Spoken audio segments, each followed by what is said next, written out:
ಮಹಿಳೆಯನ್ನ ನಂಬಿಸಿ ವಂಚನೆ ಮಾಡಿರುವಂತಹ ಆರೋಪ ಕೇಳಿಬಂದಿದೆ. ಬಿಸಿನೆಸ್ ನೆಪದಲ್ಲಿ ಹತ್ತಿರವಾಗಿ ಕೋಟಿ ಪಡೆದು ಮೋಸ ಮಾಡ್ತಾ ಇದ್ದಾನಂತೆ ಈತ. ಕಾಸು ವಾಪಸ್ ಕೇಳಿದ್ರೆ ಲೈಂಗಿಕ ಕಿರುಕುಳ ನೀಡುತ್ತಿದ್ದಾನೆ ಎನ್ನುವಂತಹ ಆರೋಪ ಕೇಳಿಬಂದಿದೆ.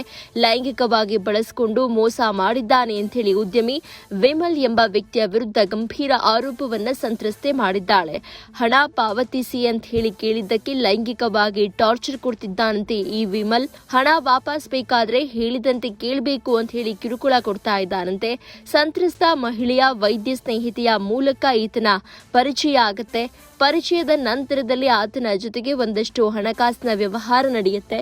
ಈಗ ಹಣವನ್ನ ವಾಪಸ್ ಕೇಳಿದಂತ ಸಂದರ್ಭದಲ್ಲಿ ಲೈಂಗಿಕವಾಗಿ ಟಾರ್ಚರ್ ಕೊಡ್ತಾ ಇದ್ದಾನೆ ಎನ್ನುವಂತಹ ಆರೋಪ ಕೇಳಿಬಂದಿದೆ. ಆರ್ಎಂಸಿ ಯಾರ್ಡ್ ಪೊಲೀಸ್ ಠಾಣೆಯಲ್ಲಿ ಬಗ್ಗೆ ದೂರು ದಾಖಲಾಗಿದ್ದು, ಆರೋಪಿ ವಿರುದ್ಧ ಸಂತ್ರಸ್ತ ಮಹಿಳೆ ದೂರನ್ನ ನೀಡಿದ್ದಾಳೆ. ಸದ್ಯ ಆರೋಪಿ ವಿಮಲ್ ವಿರುದ್ಧ ಕ್ರಮಕ್ಕೂ ಕೂಡ ಸಂತ್ರಸ್ತೆ ಆಗ್ರಹಿಸಿದ್ದಾಳೆ.